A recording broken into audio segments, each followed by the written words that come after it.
할렐루야. 한 달에 한 번씩 자리를 이동해서 앉으니까 참 좋은 것 같아요. 여러분은 어때요? 좋죠? 예. 저 뒤에 앉았던 분이 앞에 오시고 또 그죠? 분단이 또 나뉘어지고 너무 좋은 것 같아요. 매주 이렇게 좀 앉을까요?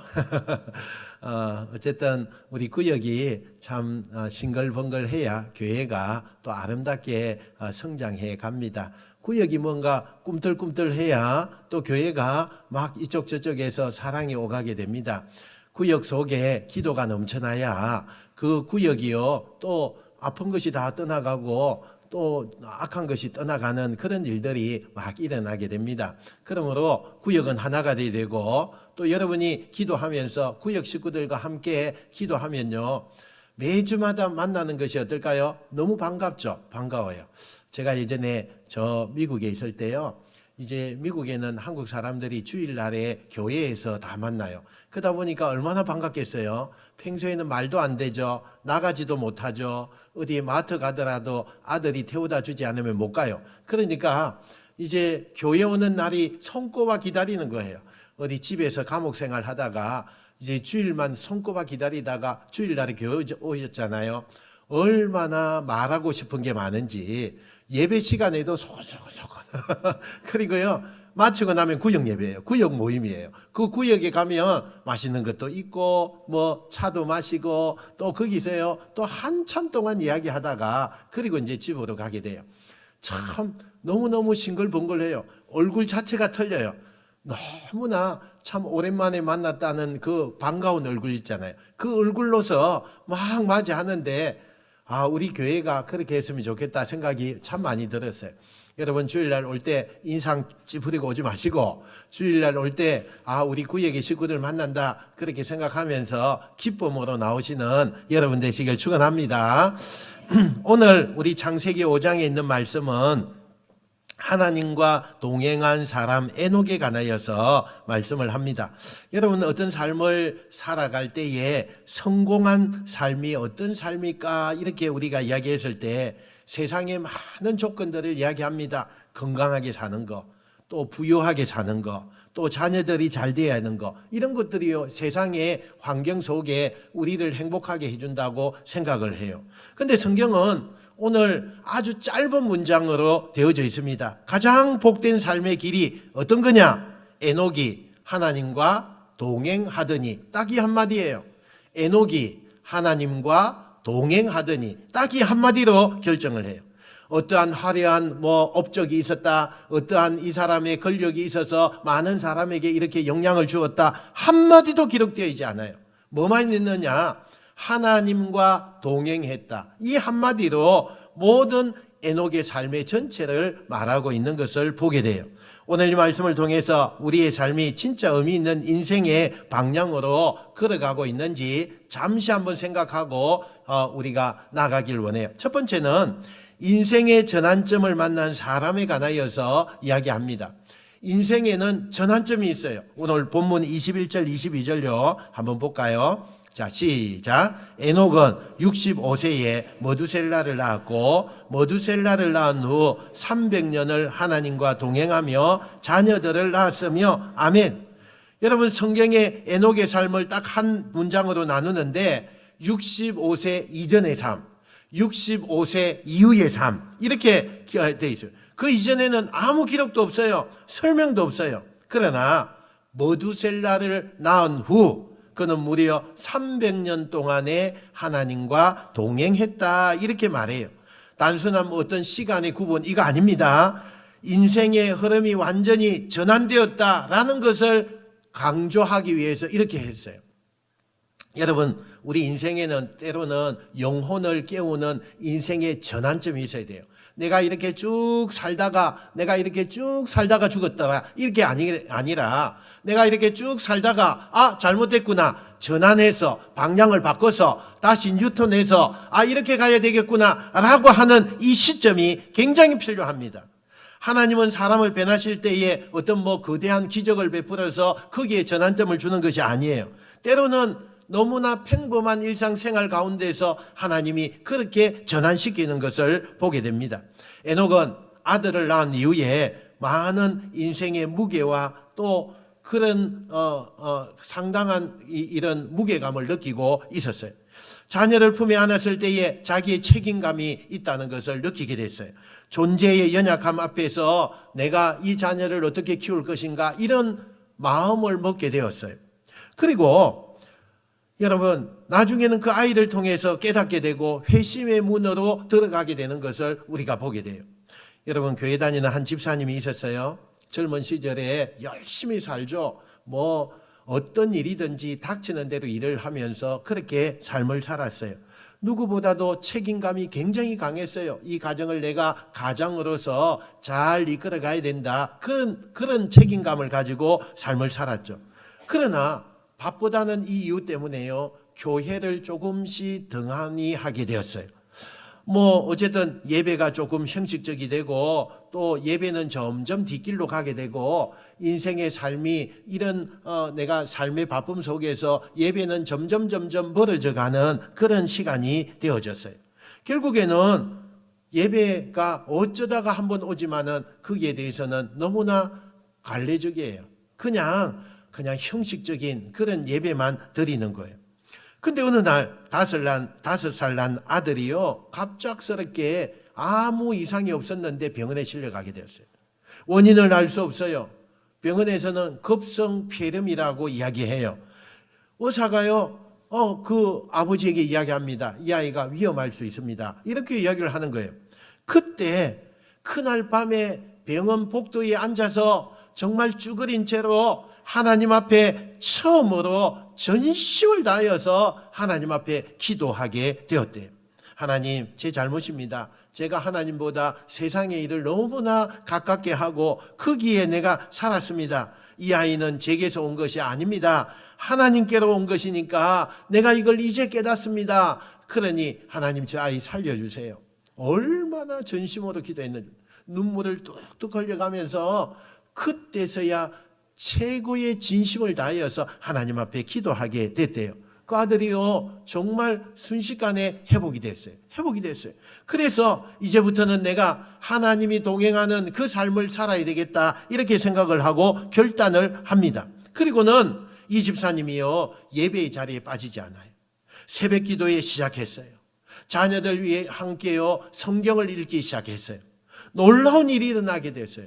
그 아들이 점점 자라면서 믿음의 유산을 정말 잘 받게 되었고 그 가정은요 앞으로 모든 삶이 다 평안하게 되는 거예요. 정말 이 아들의 장래가 하나님 손에 있다는 것을 매일마다 기도하니 잘 안 될 수가 없어요. 이 자녀가 점점 잘 되어지는 역사가 일어났다는 것을 이야기를 들었어요. 여러분 믿음의 유산은 바로 여기에서부터 시작되는 거예요. 믿음은요 지적 동의만으로 되지 않습니다. 진정한 회심은 언제나 삶의 밑바닥에서 자기 무력감이 절감될 때 그때 전환점이 오는 거예요. 내가 아무런 일이 없고 평범하고 뭐 살기에 바쁘고 이러다가는 없어요. 그러나 어느 전환점이 올 때에 내가 그걸 깨달아야 돼요. 어려움이 올 때에 내가 그걸 깨달아야 돼요.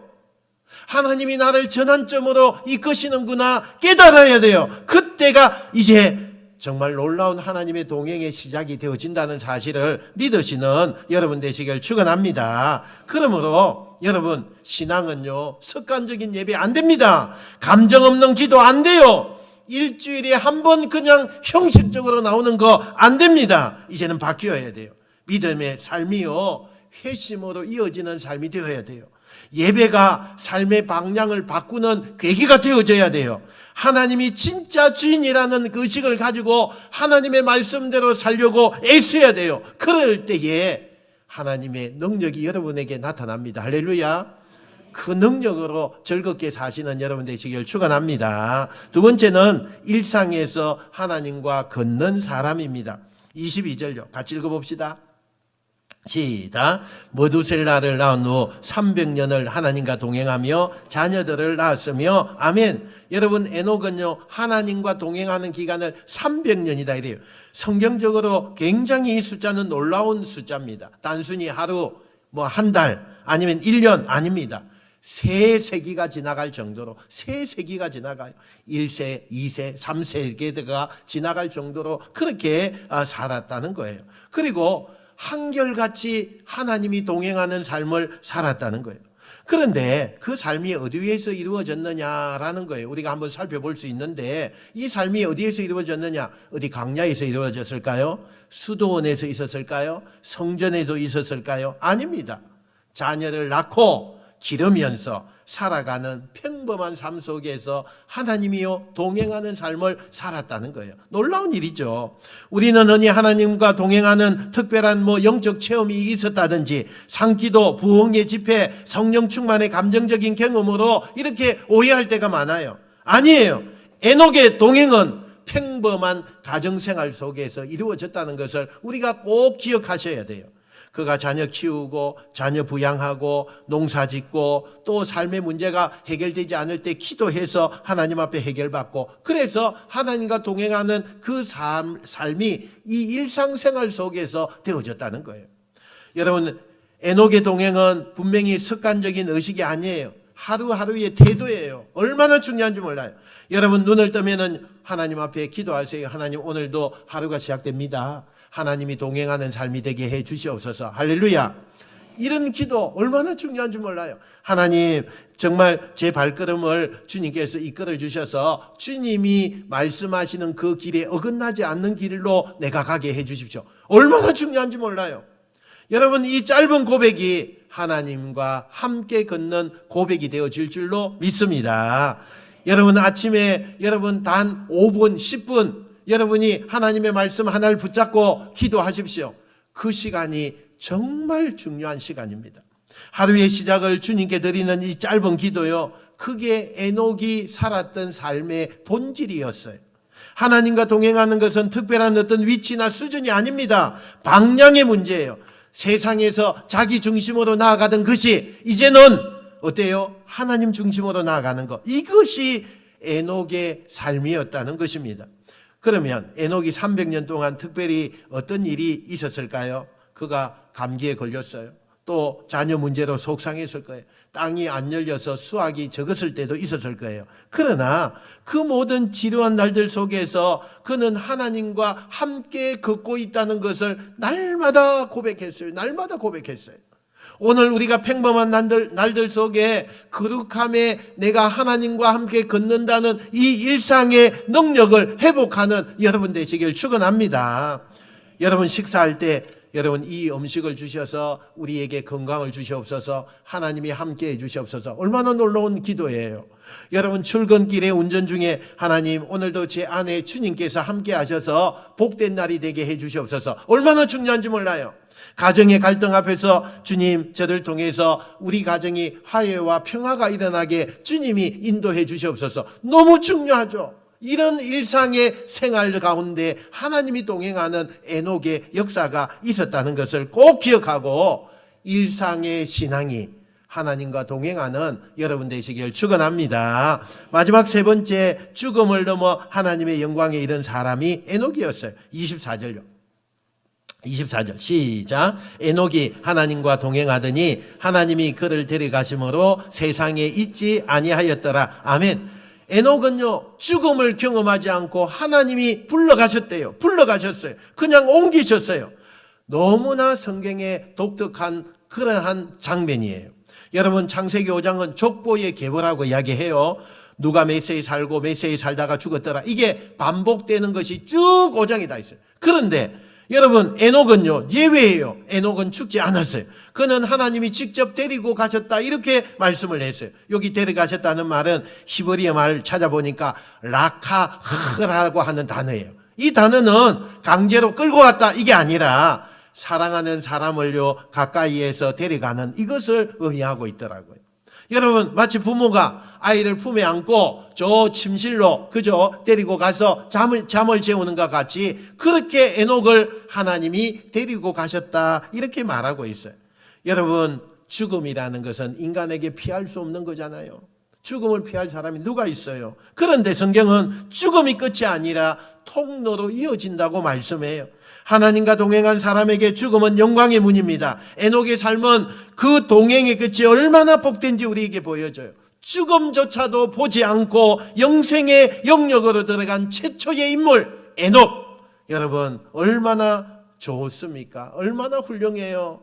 여러분 하나님과 동행하는 자는요 죽음 이후의 삶이 행복으로 이어진다는 것을 믿으시는 여러분 되시길 축원합니다. 디모데후서 4장 7절 8절로 한번 봅시다.